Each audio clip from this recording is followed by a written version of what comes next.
Hello, Matt Franceschini here, and today I wanted to talk a little bit about how you can take your scale practice to the next level and how you can also use it to create some really nice lines and melodies out of scalar material.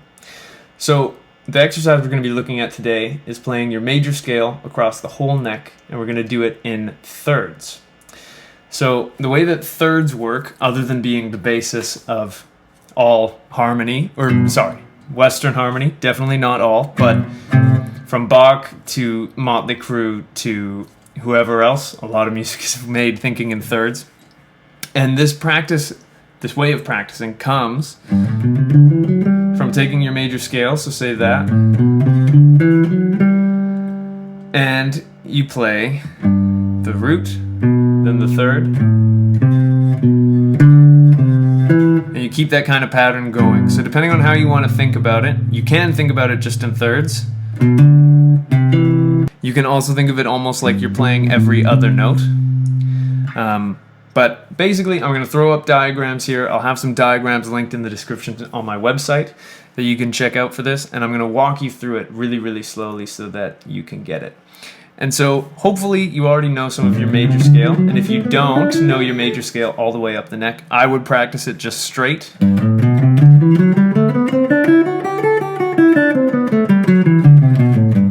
In all 5 positions. But if you have it down and you're looking for your next challenge, that's where these thirds come in. So playing them in thirds will sound like this. I'm going to do it nice and slow so that you guys can hopefully follow and play along. But if I were to play the scale in thirds, play it quick, you get this kind of sound.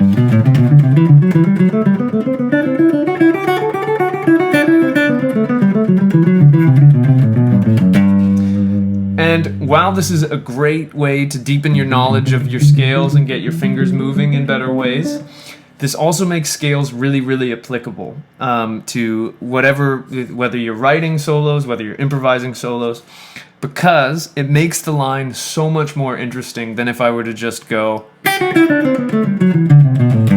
If I went, and I know I played something a little bit different that time, but those thirds, or that kind of stuff, it sounds a lot more interesting than if I just played a straight scale. So okay, without further ado, there'll be diagrams up on the screen right about here, where my hand is, and I'm going to play through it really, really slow in all 5 positions so that you can get a feel for how this works, and hopefully you can play along with me. So, here's G major in thirds in this first position here. So we would go.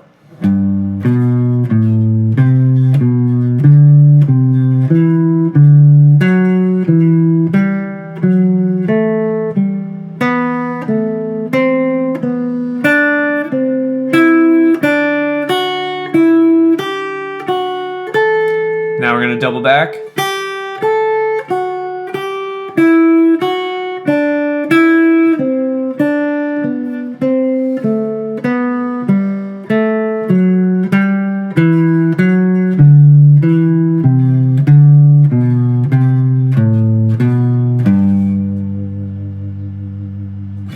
So there's G major in that first scale position in thirds.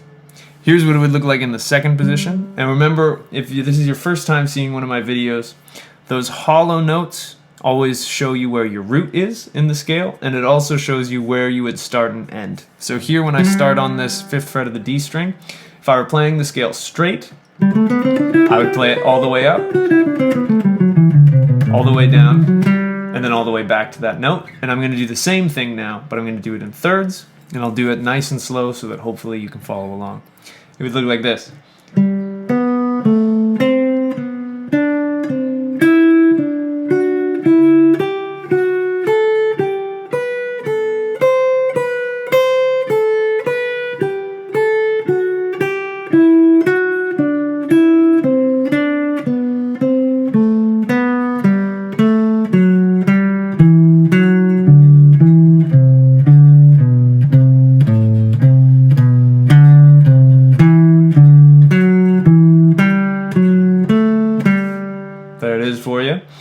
this scale is moving too fast for you, I recommend that when I'm playing this, you can slow down the playback speed to 75 or 50%. I'm playing it at a medium tempo because I don't want this video to be 8 hours long. But so if you need to follow along, please feel free to slow down the playback speed. It's a wonderful idea. Here is the third position where I'm going to be starting from my pinky on this 10th fret of the A string. And this would look like this. Same idea. I'm going to go up all the way from the starting point, down all the way, and then back to it. And this would sound like this.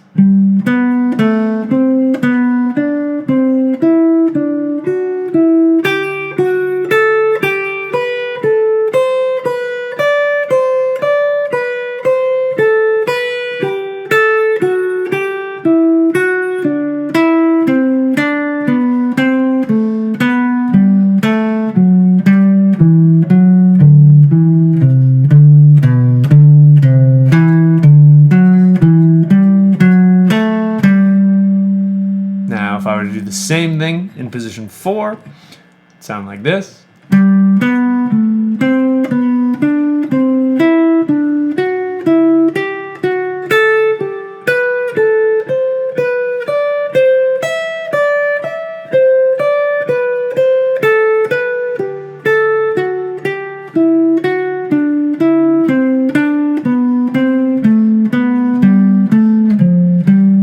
Sorry.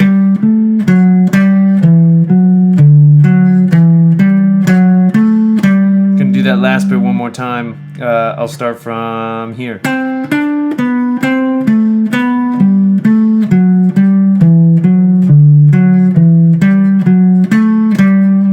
There we go.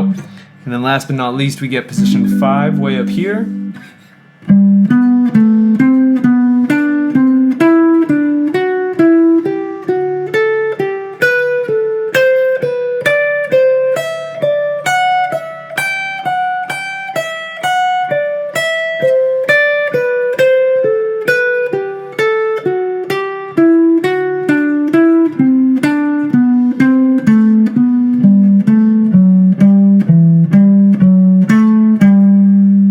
There you have it. That's the G major scale in thirds all the way up the neck.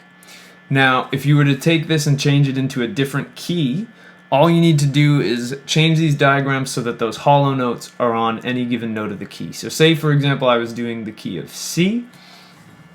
This would be my position 4 shape, and I would end up with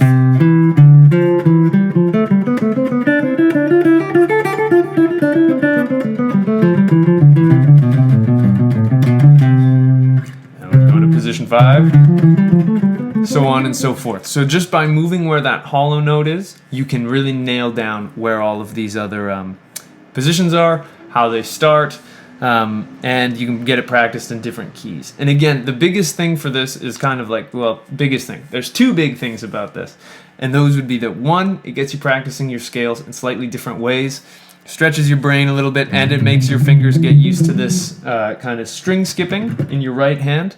And in your left hand, you're playing the scale, but in a jumbled, well, not really jumbled, but in a different order. And then the second thing about this is that you can use it in your playing and your solos to create cooler lines than just, you know, if I was going. It's cool, but kind of flubbed what I did there. But these thirds